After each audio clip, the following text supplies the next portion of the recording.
மயிலு மயங்கி விழுந்துட்டாங்க. அருணன் சொல்றாரு ஆஸ்பத்திரி கூட்டிட்டு போயிடலாமான்னு. மாணிக்கம் சொல்றாரு வெறும் மயக்கம் தான், ஒன்னும் இல்ல. நீய கொடுத்து மயில எழுப்பி விடுறாங்க. பாக்கியம் சொல்றாங்க காலையில இருந்து மயில் எதுவும் சாப்பிடல, இல்ல வந்தது கல்யாண பதட்டம் எல்லாம் சேர்ந்து மயக்கம் போட்டு விழுந்துட்டா. ஆமான்னு மயில் சொல்றாங்க. நகைய அளந்து பார்த்துட்டு பொண்ணை கூட்டிட்டு போலாமேன்னு சொல்றாங்க.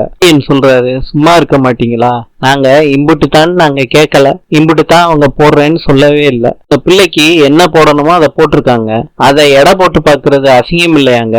அதை எடை போட்டு பாக்குற விஷயத்த இத்தோட விட்டுருங்க, இல்லையா ரூமுக்குள்ள கூட்டிட்டு போங்க. மயில பாகியமோ மாணிக்கமோ கூட்டிட்டு போறாங்க. மாணிக்கம் சொல்றாரு அவங்க எடை போட்டு பாக்குறேன்னு சொன்னதுனால எனக்கு கொலையே நடுங்கி போச்சு. சுடரு சொல்றாங்க எடை தானே போட்டு பாக்கட்டுமேமா அப்படின்னு சொல்றாங்க.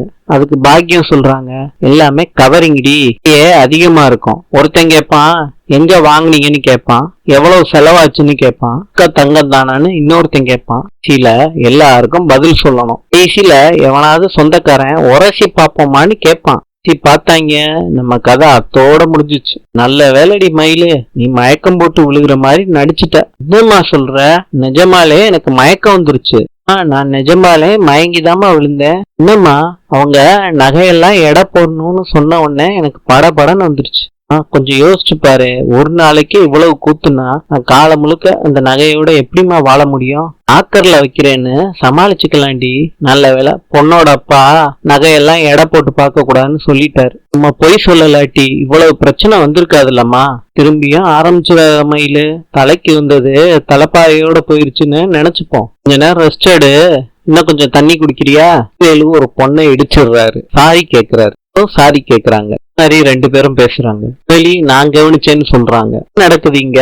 வடிவேலு சொல்றாரு தெரியாம இடிச்சிட்டேன். பத்ரா சித்தி உங்களை அம்மா கூப்பிடுறாங்க வாங்க. அருமா இவங்க பொண்ணு வீட்டு சைடுன்னு நினைக்கிறேன் மாமா, தயவு செய்து வெக்கம் மாத்திரம் படாத மாமா. புருஷனோட வந்தா மாமா, அதுக்குள்ள இந்த பொண்ணுக்கு கல்யாணம் ஆயிடுச்சா?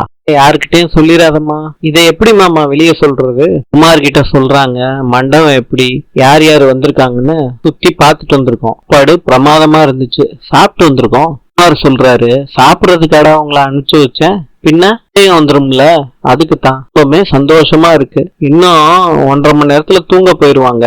மணமகளோட எங்க இருக்குன்னு பாத்துட்டு வந்துட்டேன். அவங்க தூங்க போன அப்புறம் தூக்கிட்டு வந்துடலாம் பொண்ண. ஆமா இல்லடா நீங்க மாதிரி கேக்குறாரு. பொண்ண பாத்தீங்களாடா? பொண்ணுன்னு முழிக்கிறாங்க எல்லாரும். யோசிக்கிறீங்க பொண்ண பாத்துட்டீங்களா இல்லையா? பாத்துட்டோம் மச்சான். ஆளு ஏதாவது எக்ஸ்ட்ரா வேணுமாடா? நாங்க பாத்துக்கிறோம் குமாரு, எங்க மேல நம்பிக்கை இல்லையா? இல்ல நான் இன்வால்வ் ஆயிருக்கேன்னு தெரியவே கூடாது, குறிப்பா எங்க பெரியப்பாவுக்கு தெரியவே கூடாது. எத்தனை ட்ரிப் மச்சான் சொல்லுவ, நாங்க பாத்துக்கிறோம். அவங்க வீட்டு முன்னாடி ஊரே கூடி இருக்கணும், அவங்க அழுகணும், நான் பார்த்து சிரிக்கணும். இதெல்லாம் நடக்கும் மச்சான். தூக்கிட்டு எனக்கு போன் பண்ணுங்க. சரி மச்சான். மீனா கிட்ட கதிர் சொல்றாரு அப்பாவும் அம்மாவும் ஒரு போட்டோ கூட எடுக்கல, அவங்கள போட்டோ எடுக்க சொல்லலாமா? கதிர் நான் போய் சொல்லிட்டு வரேன். மீனா சொல்றாங்க நீங்க 2 பேரும் சேர்ந்து ஒரு போட்டோ கூட எடுக்கலையே, அந்த மேடைக்கு வாங்கன்னு கூப்பிடுறாங்க. 2 பேரும் சேர்ந்து போட்டோ எடுக்கணும்னு உங்க பசங்க ஆசைப்படுறாங்க.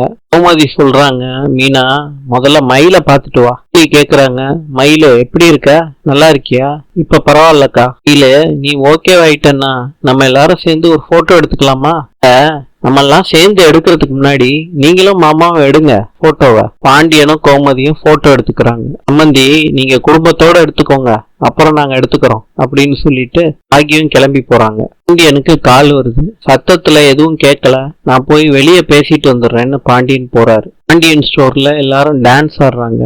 குழலி சொல்றாங்க நான் நல்லாதான் ஆடினேன், ராஜி பெரிய ஆட்டக்காரி மாதிரி ஆடிக்கிட்டு இருந்தா. மொரீஷியஸின் நாணயம் ரூபாய். நாளை சந்திப்போம்.